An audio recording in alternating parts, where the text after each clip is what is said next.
the books of 1st and 2nd Chronicles.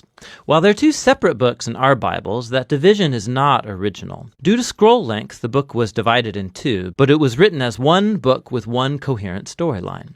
Now, in our English Bibles, Chronicles comes after the books of Samuel and Kings, and most of Chronicles is actually repeat content from those books. And so most modern readers, when they come to Chronicles, they think, wait a minute, I just read all of this, and so they skip it. And that's a shame, because this book is really unique and important in the Bible. In the traditional Jewish ordering of the Bible, Chronicles is actually the last book because it summarizes all of the Jewish scriptures. The first word in the book is Adam, the first character at the beginning of the story, and then the last paragraph announces the return of Israel from exile. Now, we don't know who wrote this book, but we can tell from details within it, it was produced by somebody who lived a couple hundred years after the Israelites returned from the Babylonian exile. Now, for this author, Jerusalem and the temple were rebuilt some time ago, and as we learned from Ezra and Nehemiah, things were not going well. The great prophetic hope was that the city and the temple would be rebuilt, that God would come to live among his people, the Messianic king would come, and all the nations would come live under his peaceful rule, and none of that has happened. And so the author of Chronicles has reshaped these stories of David and Solomon and the kings of the past in order to provide a message of hope for the future. And we'll see that he's designed this book to emphasize two clear themes. First, the hope of the coming Messianic king, and second, the hope for a new temple. Let's just dive in and you'll see these themes all over the book. 1 Chronicles begins with 9 chapters of genealogies, long lists of names. And you'll read these and think that this is kind of boring, and that may be true for you, but actually they're very, very important. The author is summarizing here the whole storyline of the Old Testament by naming all of the key characters in the stories. And as he does so, he shapes the genealogies to emphasize 2 key lineages. First is the line of the promised Messianic king. So lots of space is dedicated to tracing the line of Judah that led all the way to King David, to whom the Messianic promise was given. And then from David, the author traces that line up into his own day. The other family line that receives lots of attention here is that of the priesthood, the descendants of Aaron, who, of course, served in the temple.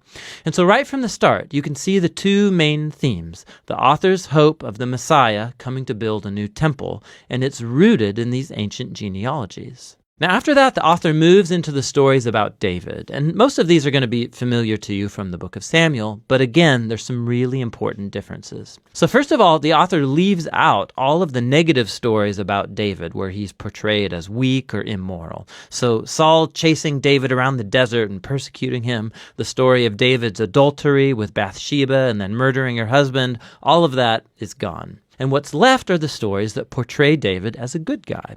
And not only that, there's also new additional material that you won't find in the book of Samuel that shows David in a very positive light. So there's a large block of chapters where David makes preparations for the temple. He arranges resources and builders and Levites and choirs. And not only that, the author also portrays David as a Moses-like figure. God gives David plans for building the temple just as he gave plans to Moses for building the tabernacle. So why all this new material about David?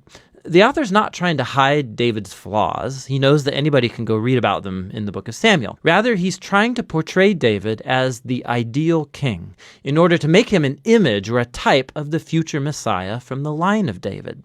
It's very similar to how Jeremiah or Ezekiel spoke of the coming Messiah as a new David. This is most clear in how the author retells the story of God's covenant promise to David in 1 Chronicles 17. When you compare this story with its parallel in 2 Samuel 7, you'll see that the author of Chronicles is highlighting that neither David, nor Solomon, nor any of the kings from his line were the Messianic king, and that when the Messiah does come, he will be a king like David. And so for this author, these stories about David from the past are what sustain his hope for the future.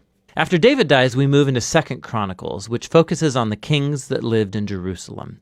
And again, there's lots of overlap with 1st and 2nd Kings, but there are many key differences. So the author has left out all of the stories about the kings of northern Israel, so he can just focus on the line of David. And there's lots of new material about these kings from David's line. He highlights the kings that were obedient to God, and he adds new stories about how their obedience led to success and God's blessing. But he also adds new stories about kings who were unfaithful to God. They didn't follow the Torah, they led Israel to worship idols, and these kings face horrible consequences, all leading up to Israel's exile, a mess of their own making. And so this whole section becomes a series of character studies where the author wants later generations of Israelites to learn from their family history, and so become faithful to their God and the Torah. Now, the book's conclusion is really unique too. At the very end of the book, the king of the Persians, his name's Cyrus, and he tells the Israelites that they can go back home, return from exile, rebuild the city and the temple. And he says, last line of the book,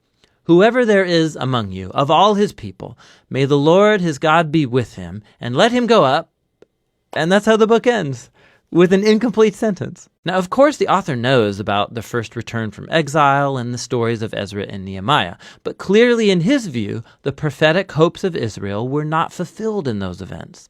And so this incomplete ending shows that the author's hope is set on yet another return from exile, when the Messiah will finally come to rebuild the temple and restore God's people. And so the book of Chronicles, it's the final book of the Jewish scriptures. It ends by pointing forward. It calls God's people to look back in order to look ahead, because the past has become the source of hope for the future. So Chronicles concludes the Old Testament as a story in search of an ending, and that's what this book is all about.